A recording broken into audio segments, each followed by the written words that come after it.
নমস্কার দর্শকবৃন্দ। আজ আমার একটা অনেক পুরনো স্মৃতি তা আবার রোমন্থন করার একটা সুযোগ করে দিল ওরা। এই দেখুন, স্বপ্না বলুন, তারপর আরও আছে জোনাকিকে দেখবেন পরে। ওরা কি করলো, পাশের বাড়ির আম গাছ থেকে আম পারলো, আনলো। স্বপ্না কিন্তু কাটছে, আর তার আগে জোনাকি স্বপ্না দুজনে মিলেই আনলো। এই যে বসে বসে খাওয়ার একটা আনন্দ না, ওরা কেটে দিচ্ছে, আমি শুধু বসে বসে আমরা খাচ্ছি আর কি বসে বসে।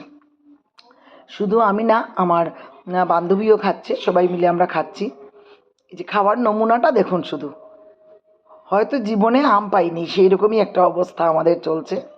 আসলে তৈরি করা তো, ঘরে হলে কি হয় বলুন তো, নিজেই কেটে দিব, তারপর নিজেই খাবো।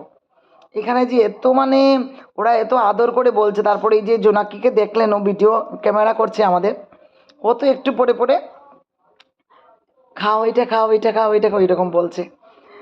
আর ও কিন্তু ওর ল্যাঙ্গুয়েজ দিয়ে খুব ভালো ভিডিও তৈরি করে, কিন্তু আমাকে কি করতে হলো, একটু বাইরের সাউন্ডটাকে এডিট করে সেটাকে একটু ক্লিপিং করে তারপর দিতে হলো। কিছু করার নেই, পরবর্তীতে কোনো ভিডিওতে আপনাদেরকে আমি ওর কথাগুলি শোনাবো। ভীষণ ভালো লাগে, মজা লাগে ওর কথাগুলি শুনতে। এই দেখুন, আম দেখাচ্ছি আমরা। দেশি আম যতই আমরা কিনে খাই না কেন, দেশি আম খাওয়ার মজাই আলাদা, সেটার আনন্দই আলাদা। তার মধ্যে রেডিমেড খাচ্ছি, বারবার বলছি একই কথা। আপনারা কার কার দেশি আম ভালো লাগে বলবেন।